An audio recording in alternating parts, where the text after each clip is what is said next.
Going on, everyone? Alex Hart here. It's time for Wake Up with Baseball.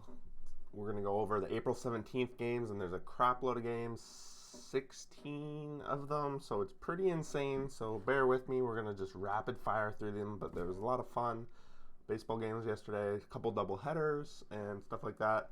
If you guys get to this point, and we're only 10 seconds in, so hopefully you did, please go down, hit that like button, hit that subscribe button. I'm trying to grow this channel. Next step's 100 subscribers.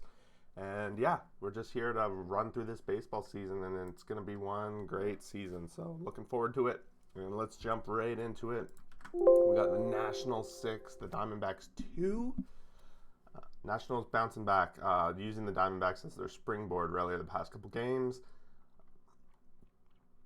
Fetty gets the win in this one, 9 Ks, 1 earned run. Luke Weaver on the other side, 4 earned runs, only 3 Ks, and he only goes 4 innings. Luke Weaver, after that really good start, was the last game, not so good this one. Cole Calhoun, Eduardo Escobar hits his 6th home run of the season for the D-backs. So far, he's been a pretty good bright spot for them. Gomes and Zimmerman hit home runs for the Nationals. It's a 6-2. Lots of hits for the Nationals. Their offense is going. No hits for Soto. Bell's batting 105, so a really rough start for him so far. So we're just going to keep an eye on that. Yan Gomes. Is that Yan Gomes? I'm not. Yeah. Okay, good. Yan Gomes is he's starting huge for these guys as well. Moving on, we got Yankees losing again. The Rays take, I think, 7 series in a row from the Yankees, including playoffs. They're 6-3 in this one, and they got it to an early lead, and then the Yankees just never came back. They were up 5-1, and then they tried to battle back, but they just couldn't. Rougned Odor hits his first home run of the season for the Yankees. He's still batting poorly. He's batting 9th. Not a great pickup so far for them. On the other side, Tampa Bay bats. They got 3 home runs in this game. Mejia, Margot, and Wendell all hitting a home run this game. And that's the big point, the big thing here. Glass now goes 5 innings, 1 earned run, 7 innings pitched. So his ERA still stays below 1. Really big for them again here. We got the starters on the Yankees just not doing what they need to do. 6 innings pitched, 4 earned runs. Montgomery. So that's the big concern right now I'm having with the Yankees. Definitely going to be their starting. We'll talk about it in the power rankings later. First doubleheader, we got the Jays 5, Royals 1. This one was a split. The Jays really some good offense in this one. They got amazing pitching from Matz. 6 innings pitched, 1 earned run. The debate was really about the no-hitter possibility once they hit the 5th. A lot of talk about that, where you can't get a no-hitter if you only go 7 innings. It's just part of the MLB rules.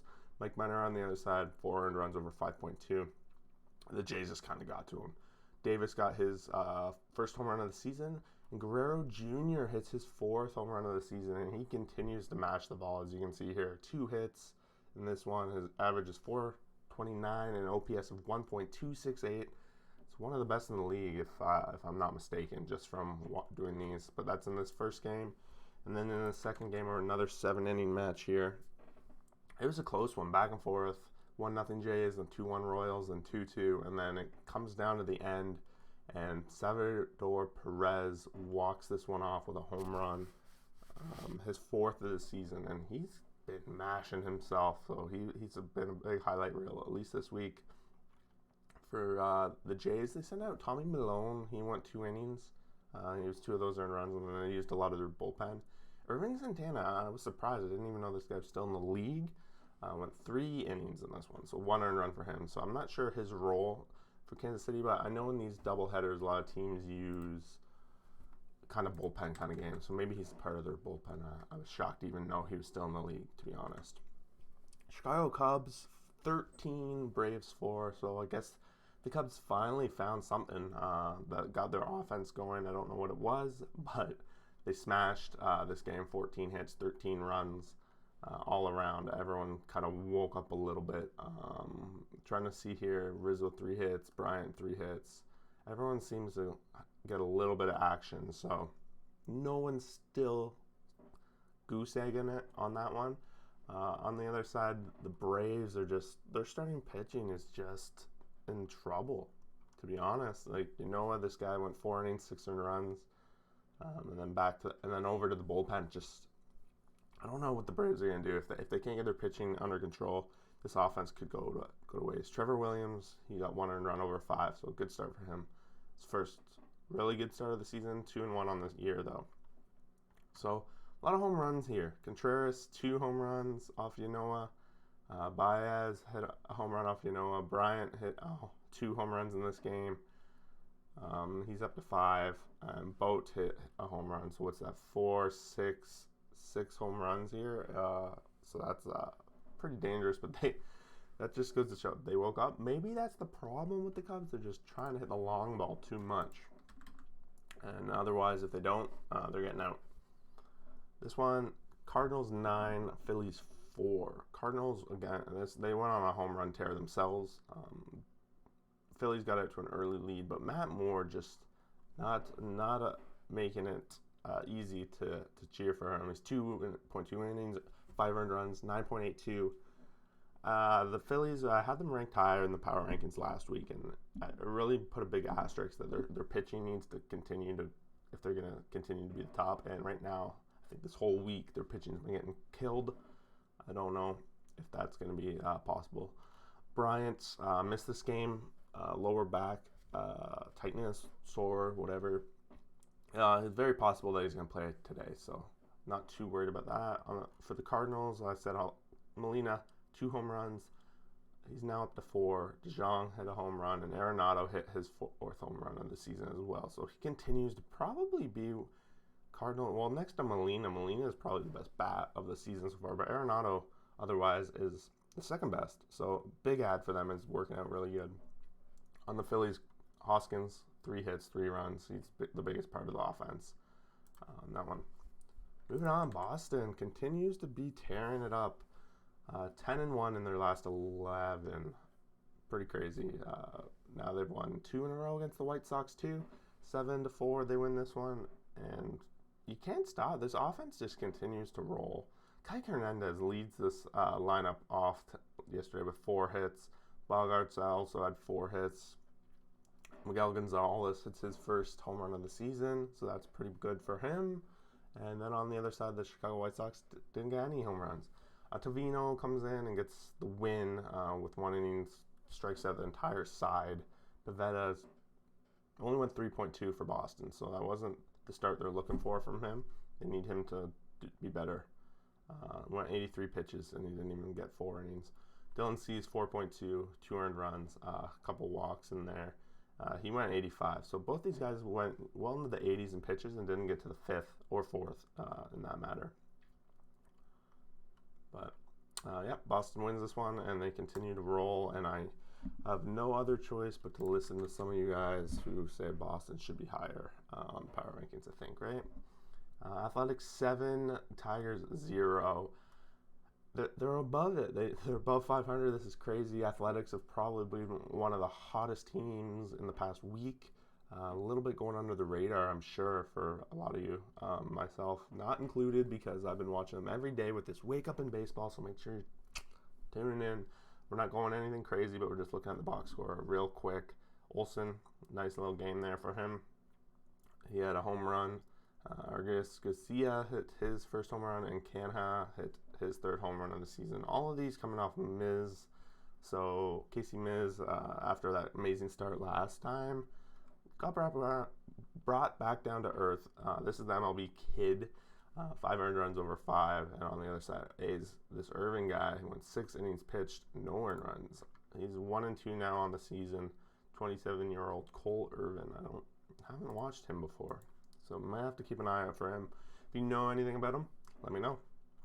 But yeah, A's are now above 500, and very much, they might even be leading that division. I don't know off the top of my head. Here we go. Reds 3, Indians 2. Indians almost got there with their amazing pitching start. If you can see here, they were leading 2-1 like the whole way here, essentially. Bottom of the 9th, Reds tie it up, and then bottom of the 10th, Reds win it. one home run for the Reds. It was in the second. Barnhart, and then Gimenez for the Indians hit one as well. Pitching wise, this is Sonny Gray's first of the season, so Cincinnati really, this could be a big boost for them. He's an ace coming back. That was one of my question marks for them, so now he's here. 4.1 innings pitched, 2 earned runs, 6 Ks. He had 71 pitches, so that was probably keeping it relatively on a short leash. McKenzie on the other side, 5 innings pitched, 1 earned run, 7 Ks. Just basically a not quite that quality start, but exactly what the Indians are looking for. They need their pitchers to keep them in these games, and really they were leading it. So what are you gonna do? Next up, the doubleheader. This one I think was split as well, I believe. Yep.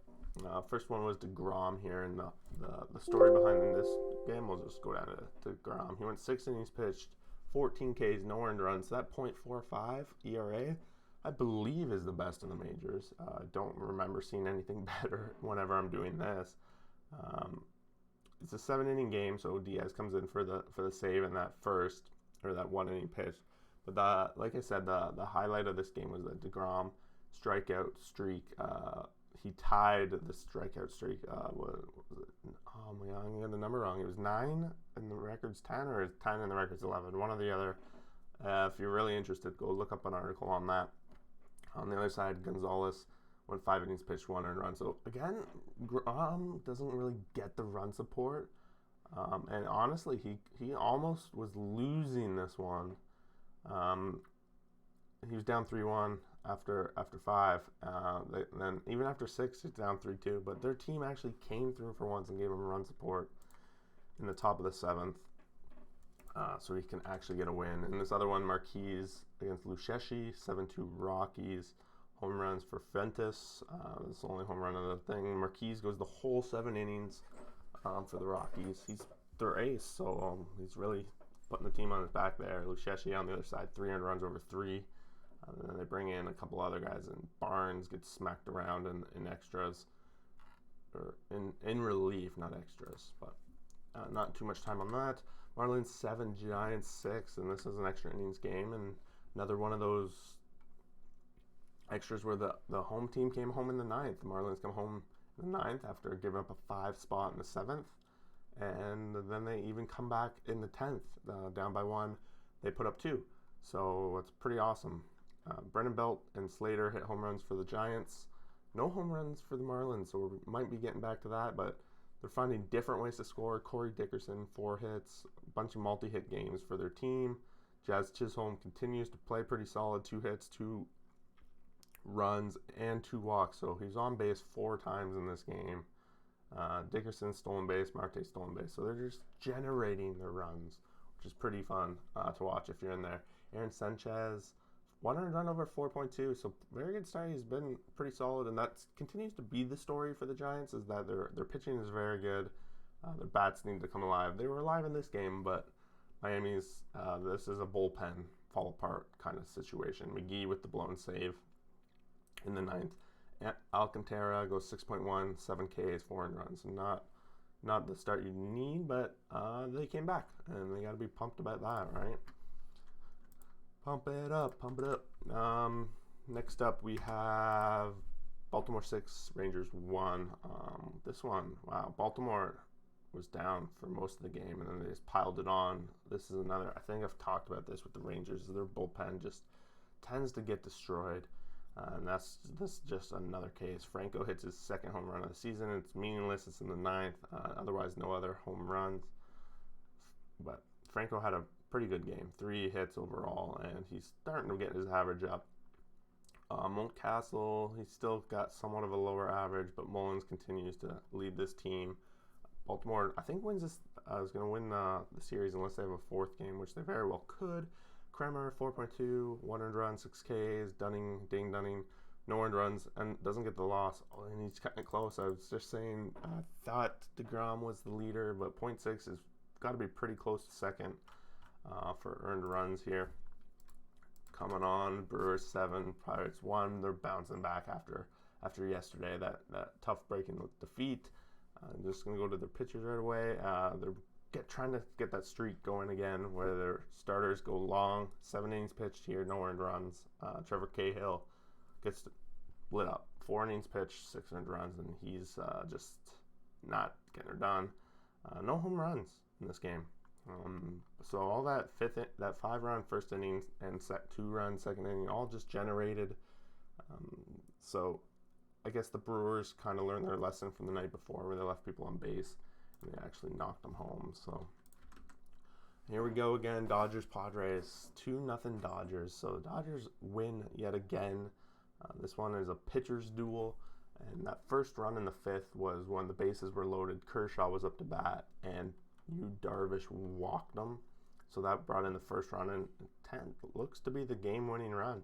Kershaw 6 innings pitched, 8 Ks, no earned runs, and Darvish went 7, 9 Ks and 1 earned run. So this was just the series has already been great. 2 good games in a row, very much treating it like a playoff game, and the Dodgers are like serious. They're like, we can't even give the Padres hope that they have a chance of winning this division because they don't. And that's basically it. Dodgers win that one 2-0. Astros 1, Mariners 0. Pretty crazy. 10 hits here for the Astros, but they just couldn't do it, leaving a lot of guys on base throughout the whole night. Greinke went 8 innings. Wow, that's a lot. Greinke went 91 pitches even, so he was taking care of business relatively easily here. Picks up the win and flexing on the other side. He went 6, 1 earned run, so yeah, not much to this game, but Astros win 1-0, taking care of the teams they need to. Altuve still out of the lineup. A couple other guys, their lineup, they're still not running that strong lineup of theirs, so they're waiting to get healthy. I haven't seen too much of an update on that. The one thing also is that we had one postponement yesterday. It was the Angels and the Minnesota Twins. It's really the first postponement, if you don't count that first series of the year where we're having a COVID situation. A couple guys test positive, so they're just waiting on more results. I think yesterday was postponed, and they're probably postponing today as well. If you have any comments of your own on maybe I missed something on a game that was a pretty big highlight that probably should have been brought up, let me know. Drop a comment below. Otherwise, we'll see you for the next video.